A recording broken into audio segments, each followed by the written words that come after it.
మద్రాస్ ప్రెసిడెన్సీలో ఆంధ్ర ప్రాంతం భాగంగా ఉండేది. ఉత్తర భారతదేశ ప్రజలు ఆంధ్ర ప్రజల్ని మద్రాసీ వాళ్ళు అని పిలిచేవారు. కానీ ఆనాటి కాంగ్రెస్ పార్టీ భాషా ప్రయుక్త రాష్ట్రాలు ఉండాలని తీర్మానించుకొని ఉద్యమించిన పరిస్థితి. పొట్టి శ్రీరాములు ప్రాణార్పణతో ఆంధ్ర రాష్ట్రం 1953 అక్టోబర్ 1న ఏర్పడింది. కానీ తెలుగు వారందరూ ఒకటిగా ఉండాలి, విశాలాంధ్ర ఉద్యమాన్ని ముందుకు తీసుకొచ్చి 1956 నవంబర్ 1న ఆంధ్రప్రదేశ్ని ఏర్పాటు చేసుకున్నాం. ఇప్పటికీ మన రాష్ట్రం పేరు ఆంధ్రప్రదేశ్. మన రాష్ట్రం నుంచి విడిపోయింది తెలంగాణ రాష్ట్రం. కానీ దురదృష్టవశాత్తు నేటి కూటమి ప్రభుత్వం నవంబర్ 1వ తేదీని ఆంధ్రప్రదేశ్ అవతరణ దినోత్సవంగా జరుపుకోకపోవటం బాధాకరం.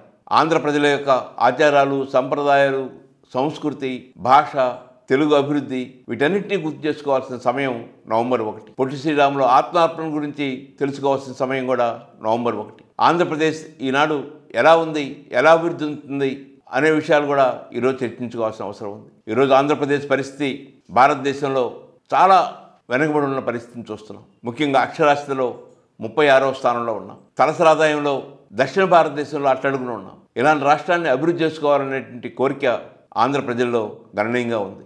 నవంబర్ 1న ఆంధ్రప్రదేశ్ అవతరణ దినోత్సవం జరుపుకోవాలని, ఆ రోజు రాష్ట్ర అభివృద్ధి మీద చర్చలు జరుపుకోవాలని ఈ రాష్ట్ర ప్రభుత్వాన్ని జనచైతన్య వేదిక డిమాండ్ చేస్తుంది.